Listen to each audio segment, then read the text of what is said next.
Dan ang kami nga sa himaya sa iyang pagkawanhaw. Kini ang ipangayo, pinaagi sa Panginoong Jesucristo, imong anak, nabuhing kamariuban kanimo sa Espiritu Santo, Diyos, hangtod sa katuran.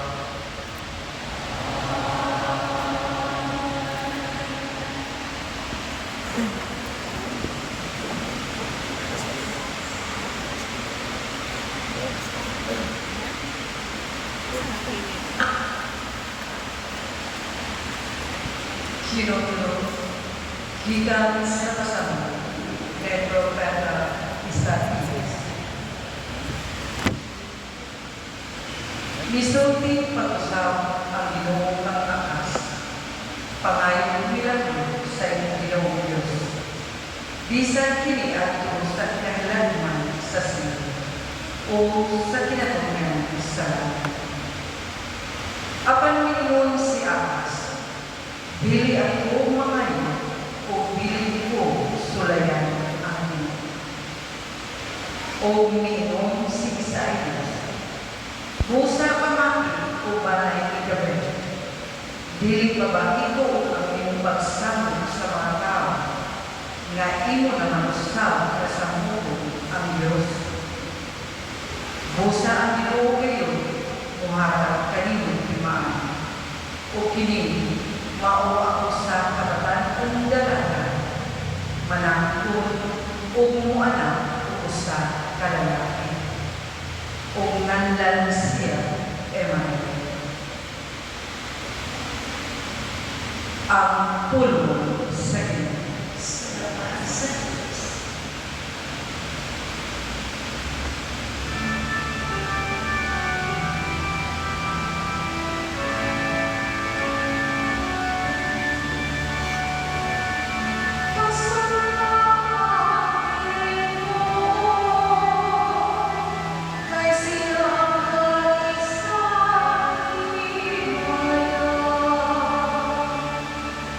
Oh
Tinutlo, gikan sa sulat ni San Pablo ngadto sa taga-Roma.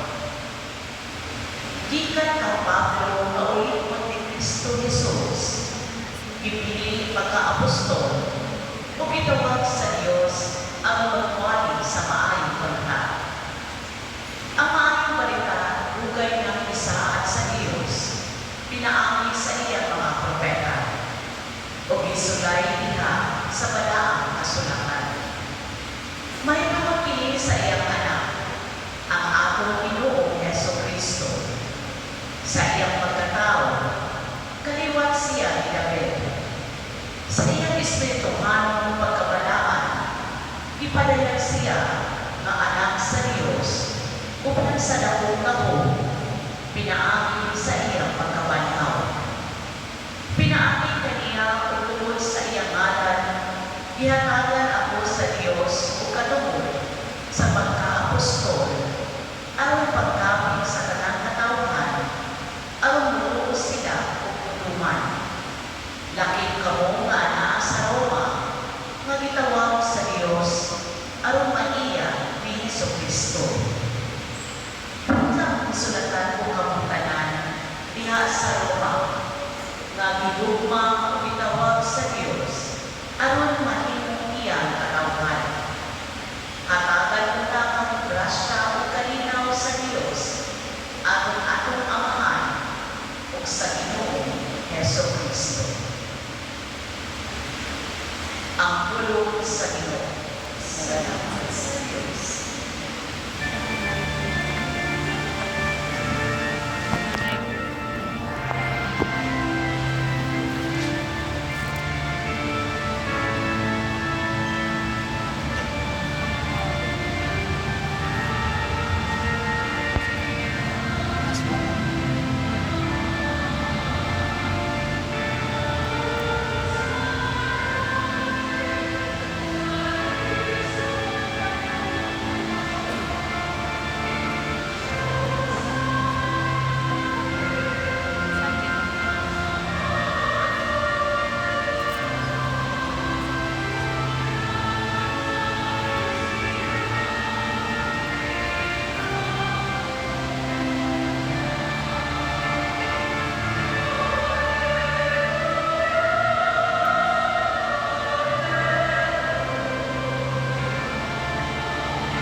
Ang Ginoo maanaa kaninyo.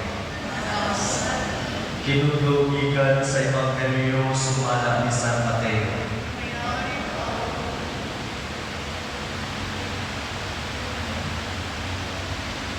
Mao kini ang kaagi sa pagkatao ni Jesucristo. Ang iyang inahan nga si Maria sinayura ni Jose. Apan sa wala pa silang magtipon, nakamatikod si Maria na nagsamak siya sa lalang sa Espiritu Santo. Si Jose nga iyang pamanunon, tao nga matarong, apan dili siya puon nga pakaulawan niya si Maria adubangan sa mga tao. Busa, naglaraw siya sa pagpakigulang kaniya sa hinom.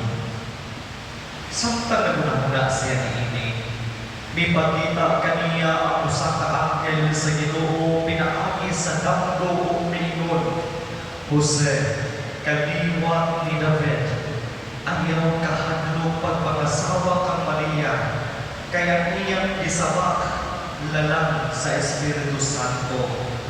Manganak siyang batang lalaki ug nganli siyang Jesus, kay luwason niya ang iyang katawhan sa ilang mga sala. O kining tanan na hitabo aron matuman ang giingon sa Ginoo pinaagi sa propeta. Ang usa ka babaeng gulay magpabdos ug anak ug lalaki ug kanlan siya Emmanuel. nga sa ato pa ang Dios ania uban kanako. Busa sa pagmata ni Jose, gituman niya ang gisugo sa anghel o gipangasawa niya si Maria. Ang Ebanghelyo sa Ginoo.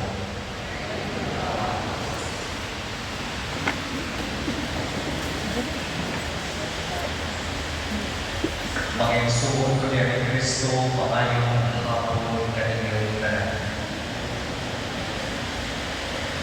Sa atong Ebanghelyo karon, atong kaluhog, mahitungod niining usa ka lalaki nga wala kayo nato maluhog ang iyang pagtulong apan nisulod siya sa kamangtulong sa Diyos. Kung maukini si San Jose.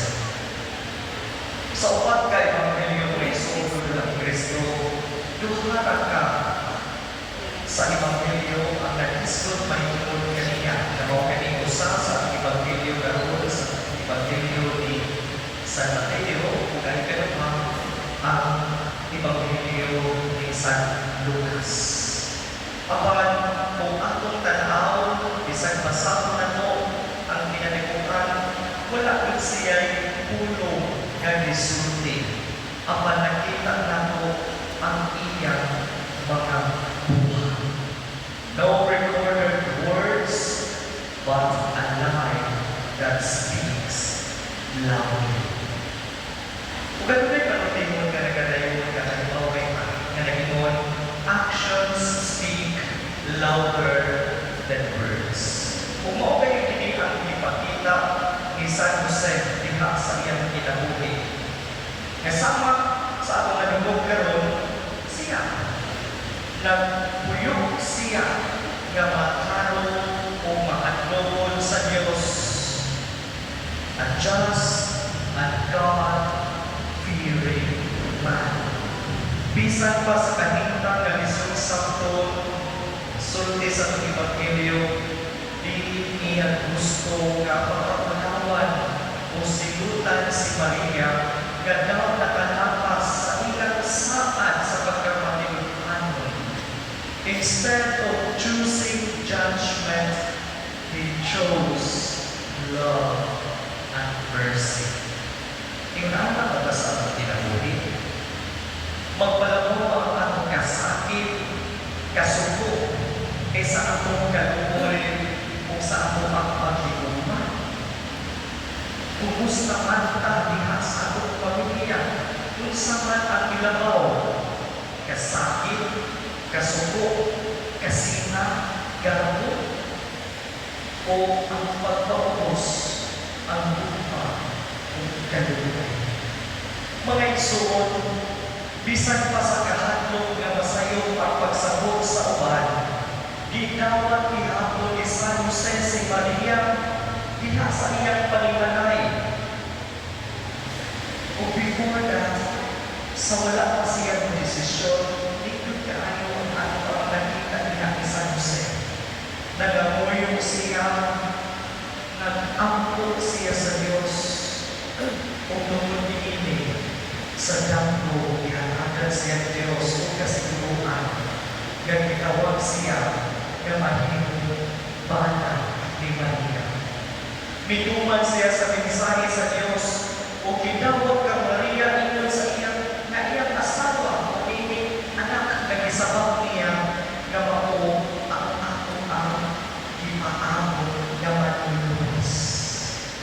Kini ba yung mga igsuon ni Kristo na paghinumdum ka nato? Kumusta man ang atong pagdesisyon sa matagkano na ito sa atong kinabuhi? Kumusta man ang atong mga plano?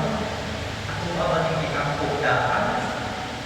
O kaha, nagplano ta, ibuhat nato o dihat na ta nag-ampo. Namura di na nato ang Ginoo, ako man ang yung kanimo, ikaw ay pamanan niya ako. Puspon ko magkakata na atong kinaiyan. Kung sa kaunang mo na ito na mag-ampo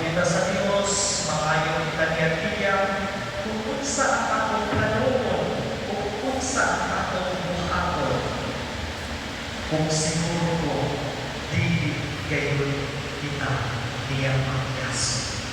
Kung mao ka na ang nahitabo ni San Jose. Tungod sa iyang pagtuo, iyang gituman ang suko sa Dios ug ang kabubuton sa Dios. Iyang ipanayam ang iyang pagtuman sa pagkamakausano ug pagkamatiluanon, dili pinaagi sa iyang pamapulong, kundi pinaagi sa iyang mga buhay. Maigsoon, sama ni Maria, si Jose usa-usab ka modelo sa pagtuo o usa-usab ka instrumento sa plano sa kaluwasan sa Dios. O kita, isip mga binunyagan, isip mga Kristiyanos, gitawag kita nga motungo sa mga saad sa Dios, bisan pa sa lisod o makalibog nga mga kahimtang sa atong kinabuhi. When we feel afraid, confused, or overwhelmed, ilabid na kung ang mga problema daw mupundo ka nato. Look at Joseph. Kaining ka na, iya ang usap, ganaan.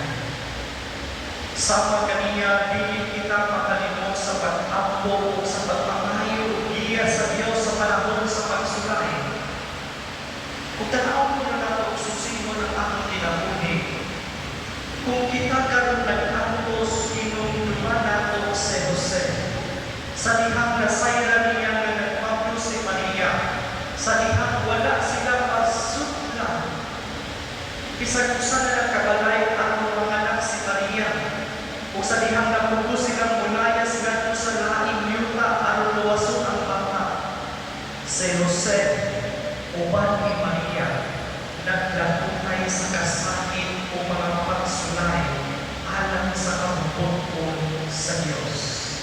Silent suffering, faithful endurance. Apan sa katapusan, wala kayo sila pasadali sa Diyos. And Pope Francis in his apostolic letter, Patris Corde, reminds us, Mingon siya, just as God told Joseph, do not be afraid, so He tells us today, do not be afraid. Even if our heart condemns us, God is greater than our heart and knows everything. God can make flowers spring up from the stony heart. Subo sa mga igsoon, gihagi kita ni San Jose, nga atong ipakita ang atong pagtuo pinaagi sa atong mga buhat. Bisan pa sa mga pagsulay sa kalibutan, sama kang Jose o Maria, magpabiling kitang matinukanon, magpabiling kita sa kailangan sa Diyos. Umunta ng igsoon, ang atong mga pag-angkol, ubanan ako sa atong mga buhat. Kaysa gisulti pa sa laipanin sa kasugatan, our faith without works is dead. Subusa sa atong pagpadayon nato ini atong apat sa ulong ni Santos nga misa, kung samtang nag-andam kita sa paghandog sa pag-adli sa Dios sa Jesucristo, mangayon kita grasya o usog sa atong Ginoo, labi na usog o grasya na atong ikinahanglan sa panahon na kita sulayan sa kalibutan. O pagayon sa kita pangaliya ni San Jose, nga siya kung kapatiya ka na po, mag-uwan ka na po, inisod na po magandaan. Kung sa atong pagpadayon, ano po hindi pangutanahan? Sa atong kinabuhi karon, kung sa mga konkretong buhat nga akong mahimo, aron akong ipagkita ang akong pagtuo sa pagkakuse, dili lamang pinaagi sa pulo, kundi tanaw sa tanan, pinaagi sa buhay.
ikan sa kamaya, matuod nga Diyos, ikan sa Diyos na matuod, iyanak kayo pinuha, usag pinaniya sa paman, pinamangkin kaniya na ganito ang tanan, tungkol ka na itong mga tao, alam sa atong kaluwasan, ikanawag siya ikan sa langit, sa lalang sa Espiritu Santo, naging siya may lawas, ikan ni Maria Kamulay, o ganimong tao. Tungkol ka na ito, inansang siya sa krus sa suso ni Poncio Pilato, nagdalato siya na mapayang yugo, sa tulungan lang na babaw siya at mapunan ang kasulatan. Isa ka siya sa langit, nakalingkod sa tuo sa amahan, bumalik siya na maningayao, at pagkukong sa mga buhing sa mga pinatay, uganian kita ni Pari walay katapusan. Nagatuo kami sa Espiritu Santo, ang inuho ang mga matas sa inabuli, nagalikan siya sa mahal sa anak, tulungan sa mahal sa anak, isimba siya ang inimaya, isunti pinahagi sa mga propeta, nagatuo kami sa usad Santos, Katoliko, Apostoliko, Kasibahan, nagalikan kami sa usad Kamuliang atat sa pasaysipan sa kasalan, nagapaako kami sa magabanaw sa mga pinatay, sa kinabuli sa mga ang tugma sa Diyos, mulungtad kayo hangtod sa hangtod. Siya ang bato na nagluwas ka nato. Pusa sa likod kitang kudukol sa pamamahan. Dala ang ato mga pangapuyo. Wingkod kita. Amahan, patalimugi kami. Amahan, patalimugi kami. Nasulod niini pala ang panahon. Sila nga nagulong o nagbutla ina sa simbahan. Dahil ato sa mas kalawang na pagkakisuod sa Ginoo, diha sa pag-ampo, sa paglao o sa kalipan, mag-ampo kita sa Ginoo. Nga ang mga nangatungdanan diha sa pagpublikong mga rumatan, musalangin sa matuod na diwa sa Pasko, sa pagkatao, diha sa ilang pagservisyo sa mga lungsuranon, mag-ampo kita sa Ginoo.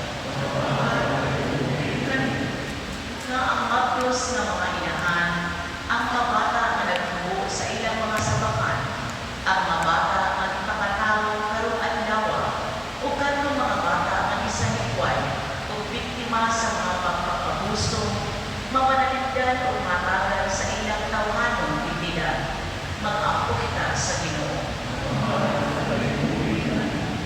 Nga ang mga masakiton o mga naglingaw, tungod sa kabalaan, sa ulugan, mapuno sa kalipay diha sa presensya sa Ginoo nga ipakatao.